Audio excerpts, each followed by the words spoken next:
sogoleno aw ka jabarani nani wati kerenkereni na aw benisu kunafonia mnu bambulo bi na mina olu lase aw ma bi don kibaru kene konnana o doye sogo da yeleni ye anga sugu konnana jango ni seli nyekorolayina o kunafoni ani dore u bambulo ka lase aw ma fo yan fo aw sigiyoro la ayo bismillah.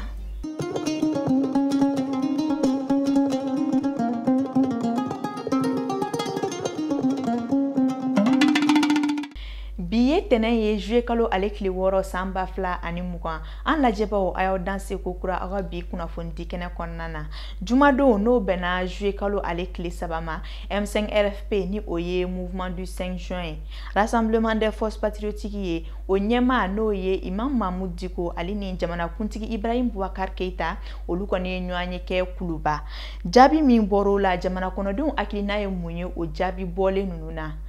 Umar Traoré anaka kuma galamatigi ye mun sɔrɔ an ye an ka ɲɛmada o fɛ. M5 RFP jɛkulu sigira sen kan kabini juin kalo tile 5 taama dɔ sen fɛ ni ka ɲɛmaya ta ka di Imam Mahmoud Diko ma.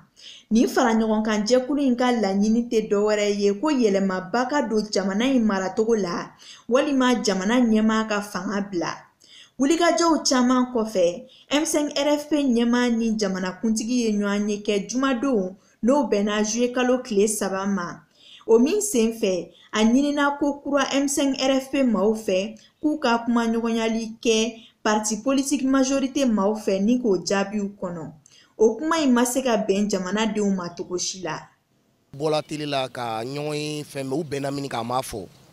mais u bɛnna min kan an ye o daminɛ faamu kunu wagati min na M5 RFP ɲɛmɔgɔw taara IBK RFP kuluba u bɔlen u ye contrat min kan ye u b'a yira k'a fɔ IBK ni Diko ma bɛn foyi kan sabula n'u kun bɛnna fɛn kan a kun b'o de fɔ M5 ɲɛmɔgɔw ɲɛnɛ mais M5 ɲɛmɔgɔ y'a yira k'a fɔ ko IBK ko ni majorité ka taa kuma or t'olu hakilina ye olu ko IBK de ka taa donc IBK de kan ka kuma u fɛ IBK de kan ka proposition kɛ hali ni majorité taara kuma ka kuma hakilina ɲɔgɔn ye majorité kɔnɔ sabula depuis bi tɛ majorité kun ye ɲɛmaaya ta u ye proposition dɔw kɛ M5 ye mais o proposition M5 u bɛ M5 fana ka proposition kɔnɔ mais se bɛ IBK de ye ka valider kunu IBK b'a fɔ tu b'a se ka to M5 kelen fɛ ka sɔrɔ a décision bɛ IBK de bolo donc yanni an ka temps perdu va et vient na IBK de kan ka décision ta RFP ko M5 RFP ko IBK ka taa mais après mɔgɔw da donna la Mali ye sigi ka fɔ jamana ye M5 ko d'accord an bɛ jɛ IBK taali kɔ mais an ye hakilina dɔw fɔ min ye ka assemblée ci ka cour constitutionnelle ci ka gouvernement d'union nationale sigi o proposition dɔnnen don ka ban et puis a décision bɛ IBK de bolo donc u bɛna segin ka taa mun fɔ tuguni donc ça veut dire que IBK tɛ fɛ ka ko nin ɲɛnabɔ a bɛ k'u munumunu k'a temps perdu or temps perdu bɛ ka to ka ko gɛlɛya ka taa a ka bɔ a ka kan jɔlen fɔ kan jɔlen ye mun ye pour que jama ka calmer fɔlɔ teliya la a ka cour constitutionnelle ci ka assemblée ci ka gouvernement d'union nationale sigi mais ale bɛ fɛ ka gouvernement national de sigi fɔlɔ pour que u ka kuma problème kan or o tɛ problème ɲɛnabɔ mɔgɔ ma fɔ k'u bɛ gouvernement fɛ koyi. o président ye ayiwa M5 yɛrɛ a politique mɔgɔw yɛrɛ k'olu reçoit a ka yɔrɔ la bon a y'u reçoit a ka yɔrɔ la mais ala ko an ka cɛ fɔ reçoit a diyala ne ye mais vraiment a bantɔ de sa o de ma ne kunkolo minɛ bari sabu fɛn ɲɛnama fɔ an bɛ mun faamu o ye kelen non seulement o kɛla e de ye jamanatigi e de ye dutigi ye ne hakili ni maaw furufuru jamana kɔnɔ e de b'i sigi i b'u lamɛn mais ne ko k'u ka taa majorité fana lamɛn n'olu bɛn mun kan u ka n'o fɔ ye ça veut dire que e ka jamanatigiya bon fiɲɛ b'o la ne bolo o taabolo fana na quoi.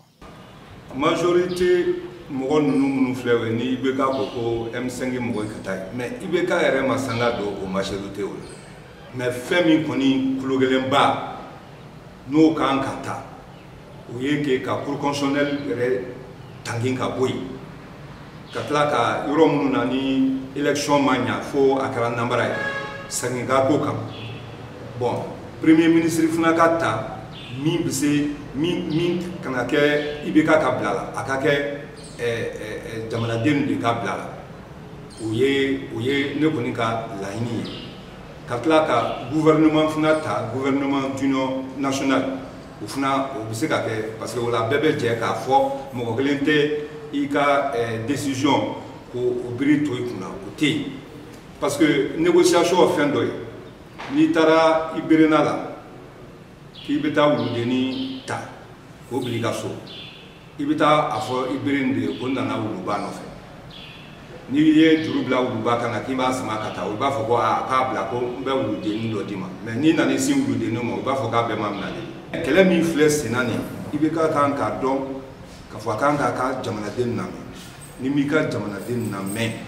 a bɛ kɛ balaka wuli ye don dɔ. Jamana kɔnɔdenw miiriya la jamanakuntigi Ibrahim Boubacar Keita tun kan k'a ka fanga bilali ko kuma de fɔ ɲɔgɔn ye in sen fɛ ko sabula k'a dɛsɛra jamana mara kɔrɔ. U y'a jira k'a fɔ ko ni a ma fɛɛrɛ kɛrɛnkɛrɛnnen tigɛ sani jumadon cɛ n'o bɛ bɛn juillet kalo tile 10 ma ko taama min bɛ ka labɛn k'o bɛna kɛ fitinɛba ye jamana kɔnɔna la. Hakilina jiginna baara minnu kan ka kɛ teliya la M5 RFP maaw ka laɲiniw na o ye ka Assemblée nationale n'o ye faso bulonba ye ni k'o ci ka sariya sunsoba ci ani fɛnɛ ka bɛɛ jɛ gouvernement sigi. Ala ka bɛnkan jɔnjɔn sabati M5 RFP maaw ale ni jamana ɲɛmaaw ni ɲɔgɔn cɛ Mali dilanni ko la. O tɛmɛnen kɔ ka bɔ yen an ka faaba kɔnɔ sirako ye gɛlɛyaba ye jango n'u tɛ si sɔrɔ. Bamako sirabaw bɛ tiɲɛ n'an donna samiya kɔnɔna na ka da kun caman kan wa siraba ninnu tiɲɛni bɛ se ka na ni kasaraba ye sirakanbolilaw ma. Bamako sigida ɲɛmaaw ka fara sirabakanbolila dɔw kan olu sɔnna ni k'u fɛta fɔ a ko la.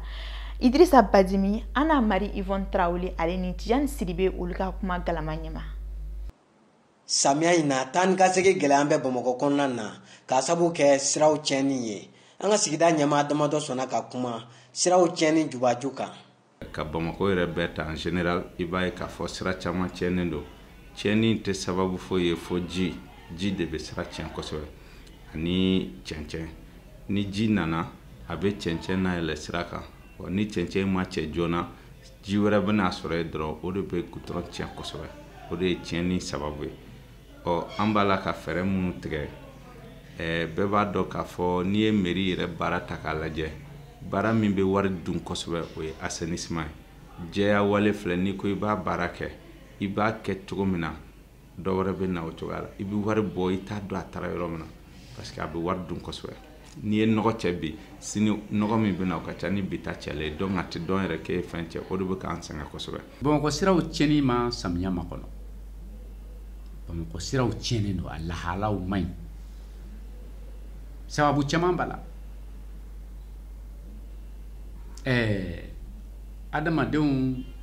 dɛsɛlen bɛ ɲɔgɔn na. Gendarme couché minnu bɛ sen na o bɛ siraw lahala tiɲɛ. Dɔw bɛ a kɛ goudronji bɔnnen ye. Dɔw yɛrɛ bi maramafɛnw ta n'an ko ma pigasiw ka goudron seli pour que ka dingɛ teli goudron kan, dingɛ seli goudron kan. Ensuite, malien ma dɔn k'a fɔ jamajɛfɛn ka kan ka tɔgɔtɔ.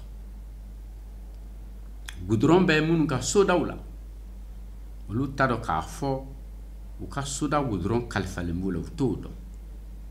u bɛ bɔ n'u ka jinɔgɔw ye k'a bɔn goudron kan u bɛ goudron lahala ci. Donc voilà o tagabolo damadɔw bɛ yen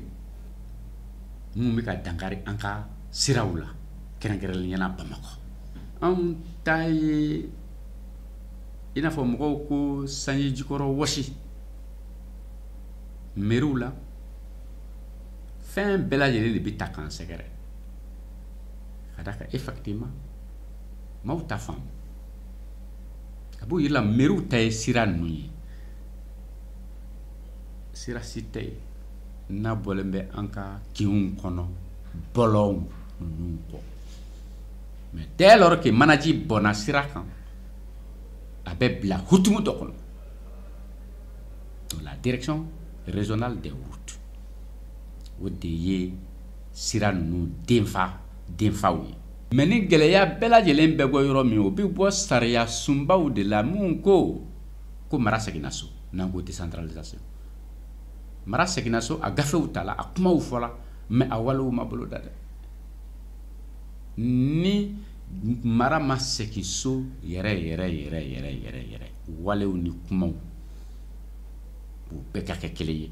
a bɛ gɛlɛya dɛ ka kominiw bila minɛn kɔnɔ minɛn mun fɛrɛlen don u bɛ se ka baara kɔni kɛ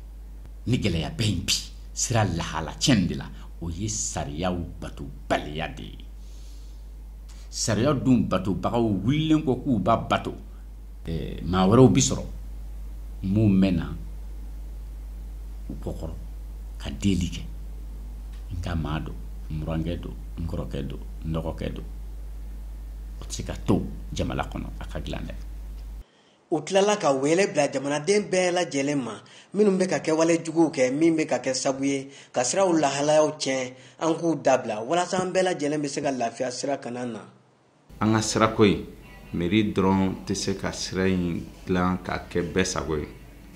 fo bɛɛ de k'i jija sariya minnu bɛ sira kan mobili minnu kan ka boli sira kan ka tonnage ninnu respecter ani caniveau minnu bɛ sira kɛrɛfɛla ninnu na mɔgɔw bɛ taa ɲaman bɔ a kɔnɔ ni ɲaman bɔn'a kɔnɔ ni caniveau gerenna ji bɛ yɛlɛ sira kan n'o kɛra a bɛ sira tiɲɛ donc f'an ka dɔn k'a fɔ caniveau ninnu ma dabɔ ɲaman bɔyɔrɔ kama a ma dabɔ mɔgɔw k'u ka sokɔnɔ wuluwulu bila a tiyo bila a la pour que ka na a boli ka taa a ma dabɔ kama a dabɔra sanji mun bɛ na dɛ o de ka tɛmɛ a fɛ walasa an ka goudron ɲuman ka to an bolo an ni ozone bɛ ka baara kɛ walasa ka sira furan ka fɛ mais n'i y'a jateminɛ mɔgɔ minnu bɛ boli sira kan u mana fɛn misɛnninw dun dɔrɔn u b'a fili sira kan maa si t'i ka fɛn to i ka mobili kɔnɔ n'i jɔra k'a bila ɲamanminɛn kɔnɔ fo an ka kɛwalew falen dɔɔni walasa an ka sira ɲuman ka to an bolo jamanadenw an bɛɛ ka kɛ jamana ni hinɛ minɛbaga de ye an bɛɛ ka hinɛ jamana de la ka to sariyaw kɔ k'a dɔn k'a fɔ jamafɛn a bɛ jamafɛn minɛ de jamafɛn kalifalen a bɛ e mun ka sigida la e b'a minɛ o yɔrɔ la i ka sigida la i n'a fɔ i yɛrɛ ta tant que ni o hamina n'o hakilila mana maliyɛn la jamafɛn burujalen don tɛmɛbaga minnu bɛ ka gɛlɛya sɔrɔ sira kana na olu fana kumana u ka gɛlɛyaw kan bon ne kɔni bolo kɔni entretien baliya parce que sira filɛ nin sira yɛrɛ bɛ n'a fɔ siso de parce que à chaque fois i b'a kan i kan ka entretien k'a la sira kan ka furan de sira kan ka contrôler yɔrɔ min tiɲɛ don a bɛ kɔn a ma bon mobiliba yɛrɛ fana o ka jugu sira nin ma tiɲɛ yɛrɛ la parce que n'o san nana mobiliba n'a chargé surtout sira nin kan tuma bɛɛ bɛnniw bɛ sira nin kan yan nɔ camion b'a kan i ma citerne dɔ natɔ ye tuma bɛɛ citerne fana b'a kan bon ni san nana n'o dingɛ bɛ yɔrɔ la a tɔ bɛ kari-kari ka taga fɛ o de bɛɛ bɛ sira tiɲɛ ka taga n'an ko an degunnen tɛ an ma tiɲɛ fɔ an degunnen yɛrɛ ala yɛrɛ y'aw ci anw ma aw ka na min b'an kunna ka ca an k'o fɔ an ka sira ninnu filɛ nin ye san o san a bɛ tan sira in tiɲɛnen don waati bɛɛ ni samiya donna tan fo ka taa samiya bɔ an ni hɛrɛ fara la moto tiɲɛ wa moto kolokala wa moto bin wa ni mɔgɔw ye ka mɔgɔw jogi a kɔlɔlɔ kɔni tɛ se ka fɔ ka ban an b'a a ɲini an ka faamaw fɛ u ka an ka yɔrɔ ninnu u ka lajɛ san o san u bɛ na u bɛ an ka fossé ninnu bɔ ka fɛn u bɛ taa foyi tɛ kɛ foyi tɛ bɔ a la. ne yɛrɛ bolo min bɛ sira ninnu tiɲɛ siraw dilannen don caniveau t'a si la tant que ni caniveau tɛ yen ni ji bɛ jɔ sira kan a bɛ tiɲɛ o diyagoya de ye. bon mun b'a to sira min bɛ tiɲɛ bon mɔgɔw ka an fana ka négligence b'a la sabu mɔgɔw minnu bɛ taa ji wuluwulujiw ni fɛnw bɛ bɔ kare kɔnɔ ka k'a kan o fana b'a la bon foyi tɛ goudron tiɲɛ ni ji tɛ. an ka tiɲɛ fɔ ɲɔgɔn ye dɛ sabu jiw bɛ bɔ kare kɔnɔ ɲɛ bɛ arrêt ninnu na ji de bɛ bɔ kare kɔnɔ fonce dingɛ nin bɛɛ gɛrɛnen don fonce dingɛ nin bɛɛ y'a cause ye sabu ni fonce dingɛ fiti kɛ yɔrɔ min dɔrɔn o ji de bɛna kɛ sabu ni yɔrɔ min panti ye dɔrɔn o de bɛna tiɲɛli kɛ sababu ye ni fonce dingɛw fana ma bɔ goudron tɛ se ka si sɔrɔ quoi. min b'a kɛ sira ninnu bɛ tiɲɛ tan kun kelen dɔrɔn de don a dilan cogo ma ɲɛ wari minnu bɛ d'u ma u ka sira in dilan cogo min na u t'a kɛ ten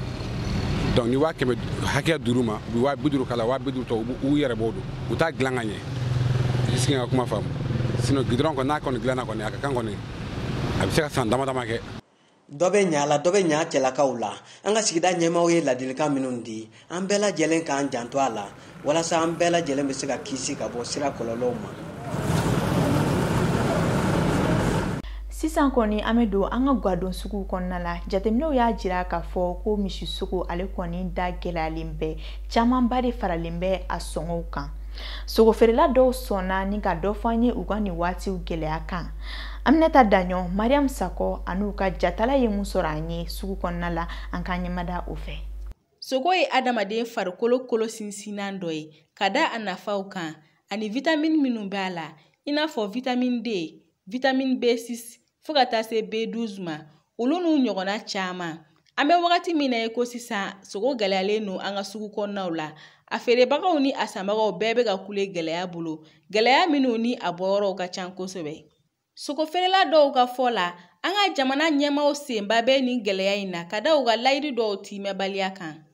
Bon abattoir kɔnɔna la gɛlɛya bɛ yen dɛ parce que an m'a sara. Misi kilo o kilo a bɛ sara de.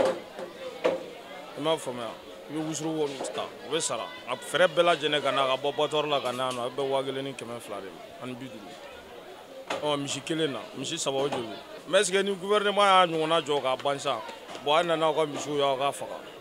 an bɛ jɔ n'a ka perdi ye a bɛ se ka kɛ degun tɛ nɔgɔya gouvernement k'u b'an ta wagati dɔ la u danna kalo damadɔ ma 40 min bɛ sogo kan ko k'a bɔ a kan ko wari bɛ taa minɛ abattoir la hali sini a wari dɔw ma sɔrɔ yɔrɔ baara ka gɛlɛn. Sogo da gɛlɛya bɛ fɛn damadɔ kan an ka kɔrɔnfɛ mankan min bɛ sisan julaw tɛ se ka taa misisan na o ye kelen fɛnɛ Burkina misiw de bɛ na anw fɛ yan donc o ye jamana wɛrɛ produit nanen y'anw fɛ yan donc n'a fɔra an k'o utiliser o tɛ se ka nɔgɔya. Gɛlɛya filanan fɛnɛ ni waati ninnu b'a sɔrɔ binkɛnɛ ma bɔ samiya b'a fɛ ka se donc an bɛ alima bétail misi ninnu de dun bon o ye mɔgɔw ka misi maralen ye cogo si olu tɛ se ka nɔgɔya. Sogo da ka gɛlɛn parce que misi bɛ ten nɔ fɛn fɛn misi bɛ bɔ yɔrɔ min na misi ta ka bɔ yen nɔ sogo ka gɛlɛn turu sogo kilo an yɛrɛ b'a ta 460 ka tila ka feere 440 a ma nɔgɔn i bɛ bin. Kɔrɔlen an bɛ sogo ta 380 ka feere 400 an nana bila 440 na ka feere 440 mais bi an bɛ ka sogo ta 440 yɔrɔ gɛlɛya kɔ kan dan yɛrɛ an bɛ ka feere kilaw ma koloma 460 sogobu 550 nasanaw degunnen don sogofeerela degunnen don misifagalaw degunnen don. Sogo sɔngɔ tɛ kelen ye sogo feerelaw yɔrɔ dɔw ta ka nɔgɔn i n'a fɔ dɔw ta ka gɛlɛn bɛɛ n'i ta sɔrɔ cogo don o de la u ye welewelemada kɛ ka ɲɛsin an ka jamana ɲɛmaaw ma sogo prix jiginni na walasa jamana kɔnɔden bɛɛ bɛ se ka lafiya. An ka faamaw k'u jija u ka jɔ u jɔyɔrɔ la walasa jamana ka lafiya an bɛɛ ka lɔgɔya sɔrɔ a kɔnɔ. U sera ka fɛɛrɛ kɛ ka dɔ bɔ sogo la hali bi ka ɲɛ ɲin'a la a bɛ se ka nɔgɔya cogo min na o ka d'an yɛrɛ ye quoi o ka d'an ye kojugu walayi parce que bɛɛ ka lafiya b'a la parce que an b'a dɔn bɛɛ sɛgɛnnen don sisan walayi minnu bɛna san olu sɛgɛnnen don bon an yɛrɛ minnu b'a feere an fana sɛgɛnnen don mais minnu bɛna sanni kɛ olu ta an ka sɛgɛn dɔn quoi. Yarabi Mali faamaw olu de jɔ Mali sogo la parce que Mali bagan yɛrɛ fanba bɛɛ lajɛlen tɔnɔ b'a la quoi Mali bagan yɛrɛ jɔlen ka taa fara misi yɛrɛ bo kan a bolo a bɛɛ nafa b'an ka Mali kɔnɔ bon n'a u sera k'u bolo fara an sogofeerelaw kan yɛrɛ caman bɛ na jamana kɔnɔ. Tant que kɔrɔnfɛ mankan in ma ban baganko tɛ se ka nɔgɔya sogo kɔni bɛ 500 460 la bi mais an sigilen don n'a ye taalen ɲɛfɛ a bɛ sɔn ka taa fɔ 600 parce que bagan tɛ ka sɔrɔ. Ni seliba ɲɛkɔrɔla in na ni fɛɛrɛ jɔnjɔn ma tigɛ bagan sɔngɔ jiginniko la maa caman ka lahiya ko bɛ sɔn ka gɛlɛya. Aminata Daɲon ale ye farafina jamana dɔw kunnafoni kumabaw salo an ye a ye mun sɔrɔ an ka jɛ k'o lajɛ. Aw bisimila ko an kibaru kɛnɛ kan an b'a daminɛ ni Nigeria jamana ye. Shin jamanaden jidɔnba ŋana duuru kɔni minɛna banbagaci wale kɛbaw fɛ juillet kalo tile 2 tɛmɛlen Nigeria jamana kɔnɔ min kɛra banbagaci wale dɔ sen fɛ. Shin jamana ka lasigidenso mun bɛ Nigeria jamana kɔnɔ u kɔni y'a laɲini jamana ɲɛmaaw fɛ u ka fɛɛrɛ bɛ sigi sen kan walasa u ka maaduri in ka se ka segin so basigi kɔnɔna na ani ka tɛgɛ kɛ banbagaci ninnu na. N'an bɔra yen an b'an kunda Côte d'Ivoire jamana kan Guillaume Soro kɛrɛfɛmɔgɔ dɔ muso ye a cɛ ka minɛli ko fɔ ani a bɛ lahalaya kojugu mun na kaso kɔnɔna na. Ale lɔbɔɲɔ ni ale bɛ Guillaume Soro nɔfɛmɔgɔ 18 na ale kɔni bɛ Côte d'Ivoire kasobon kɔnɔna na kabini san 2019 décembre kalo tile 23 ka sabu kɛ ko a ye kunnafoni nɔgɔlen dɔ bila bɔlɔlɔ kan min kɛra sababu ye ka jamana kɔni ɲagami dɔɔni kabini juillet kalo tile fɔlɔ tɛmɛlen a kɔni bana dumuni bɛɛ la hali n'a y'a sɔrɔ a ka kɛnɛya ko tɛ ten kosɛbɛ a farikolo la. An b'a kuncɛ ni Maroc jamana ye. Maroc jamana adamadenya kokɔrɔmadonba kunnafonidila dɔ Omar Aradi ale kɔni minɛna ka don kaso la Casablanca finitigiw fɛ a minɛna k'a sɔrɔ ani kunnafonidila wɛrɛ de tun bɛ ɲɔgɔn fɛ k'a sabu kɛ ko u sulen do gulo la ani ko u ye binkani wale dɔ kɛ. U ka fɔ la finitigi ninnu y'a minɛ k'a sɔrɔ a bɛ sɛgɛsɛgɛli baara 2 de kan. Kunnafoni nasira la Amnesty International ka sɛgɛsɛgɛli wulikajɔ kɔfɛ a yirala k'a fɔ ko Maroc jamana ɲɛmaaw ye logiciel dɔ de sigi Omar Aradi ka téléphone kan san 2019 k'a ka kɛtaw ni a ka fɔtaw bɛɛ jate minɛ. Sabula ko siga kelen do a la ni jamana yobo yabaliko ye ka kunnafoni di juguw ma jamana kɔ kan. O de la dɔgɔkun tɛmɛlen u y'a wele k'a ɲininka a dalakan na n'o ye fangatigilamɔgɔw ye. Kuma o kuma fɔla a si ma jɔ a la. Kunnafonidilaw kɔni caman farala ɲɔgɔn kan ka kɛ kulu ye k'a ɲini jamana ɲɛmaaw fɛ Omar Aradi ka se ka segin ka taa ka denbaya la. Aminata Daɲɔnka ni minnu saloyen farafina jamana dɔw ni ɲɔgɔn cɛ o de bɛ dansigi aw ka bi don kibaru la min labɛnna NFTV baarakɛla bɛɛ lajɛlen ka bolo di ɲɔgɔn ma kɔnɔna na. An ka foli bɛ aw ye fo yan fo aw sigiyɔrɔw la Mali kɔnɔ ani Mali kɔ kan. Aw k'an bɛn waati wɛrɛw la.